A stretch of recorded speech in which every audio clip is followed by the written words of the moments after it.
दोस्तों, जापान और भारत की जो दोस्ती है वो लगातार स्ट्रांग पर स्ट्रांग होती जा रही है। जापान ने ही भारत में मेट्रो की टेक्नोलॉजी दी, जापान ही भारत में बुलेट ट्रेन ला रहा है और अब एक और बड़ी खबर निकल करके सामने आ रही है कि जापान अपनी यूनिकॉर्न टेक्नोलॉजी भी भारत को देने के लिए तैयार हो गया है। गाइस, जापान की इस यूनिकॉर्न टेक्नोलॉजी के बारे में कहा जाता है कि one of the most advance communication technology है जिसको जापान भी यूज करता है। तो चलिए जानते हैं जापान की इस यूनिकॉर्न टेक्नोलॉजी के बारे में कि ये भारत को क्यों ऑफर कर रहा है। अगर भारत को ये मिलता है तो इससे भारत को क्या क्या फायदा होगा, इससे जापान और भारत का जो रिलेशनशिप है वो कितना अधिक मजबूत होगा। नमस्कार दोस्तों, मैं विकास और आप देख रहे हैं ऑल इंडिया अफेयर्स।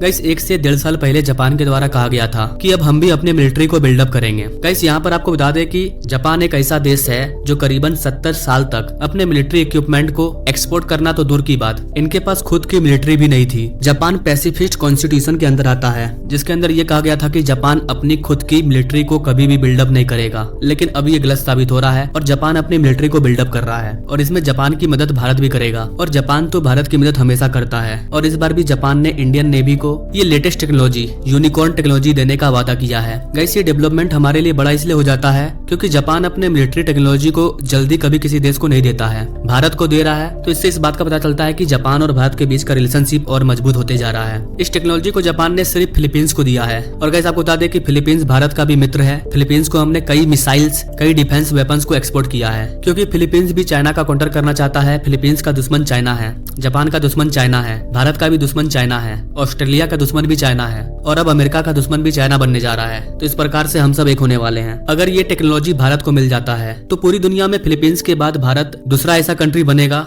जिसके पास जापान की ये लेटेस्ट टेक्नोलॉजी अवेलेबल होगी। आइए अब समझते हैं कि ये यूनिकॉर्न सिस्टम क्या है, ये यूनिकॉर्न टेक्नोलॉजी है क्या। गाइस, जापान का ये जो यूनिकॉर्न सिस्टम है इसका technical name Nora 50 antenna system है जिसे जापान के कई कंपनियों के द्वारा मिलकर के डेवलप किया गया है। इस यूनिकॉर्न सिस्टम की खासियत ये है कि इसमें यूनिकॉर्न एंटीना लगा हुआ है और इसका जो डिजाइन है वो स्टेल्थ डिजाइन है, एक ऐसा डिजाइन जिसको सामने वाला दुश्मन कभी भी पहचान नहीं पाता है ना। अपने स्क्रीन पर आप ये शिप देख सकते हैं, ये जापान का एक डिस्ट्रॉयर शिप है। इस जहाज में आप ऊपर जो एंटीना देख रहे हैं इसी एंटीना को यूनिकॉर्न एंटीना कहा जाता है। गाइस, बेसिकली यूनिकॉर्न एक जानवर का नाम है और जो यूनिकॉर्न जानवर होता है उसका जो मुंह होता है, जो सिंग होता है वो ऊपर से उठा हुआ होता है और इसी जानवर के बेस पर इस जहाज को यूनिकॉर्न कहा जाता है। इस सिस्टम की एक और खास बात यह है कि ये मल्टीपल कम्युनिकेशन एंटीना को एक सिंगल पीस में कन्वर्ट कर लेता है। अपने स्क्रीन पर आप ये जहाज देखिए, ये है भारत का डिस्ट्रॉयर, इसमें एक एंटीना लगा हुआ है। इसके बाद आपको नीचे में दूसरा एंटीना दिखेगा, आसपास आपको कई एंटीना दिखेंगे। दुनिया में जितने भी बड़े बड़े शिप होते हैं उसमें कम्युनिकेशन करने के लिए अलग अलग एंटीना होते हैं, लेकिन जापान ने ये जो टेक्नोलॉजी डेवलप किया है यूनिकॉर्न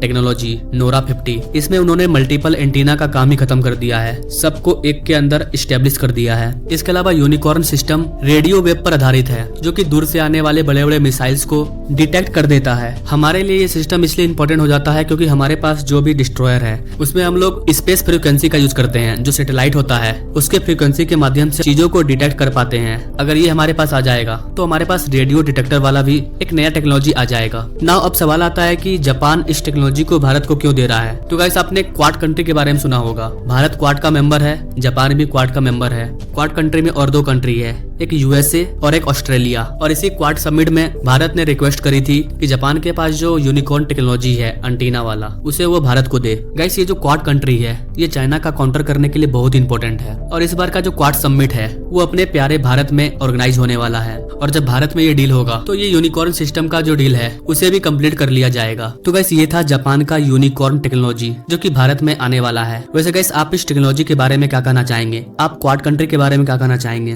बाकी इस बार का जो क्वाड समिट भारत में होगा उससे रिलेटेड कोई बड़ी अपडेट आती है तो उस पर मैं अलग से वीडियो ला दूंगा। Now thank you for watching, मिलते हैं अगले वीडियो में एक नई जानकारी के साथ, तब तक के लिए जय हिंद।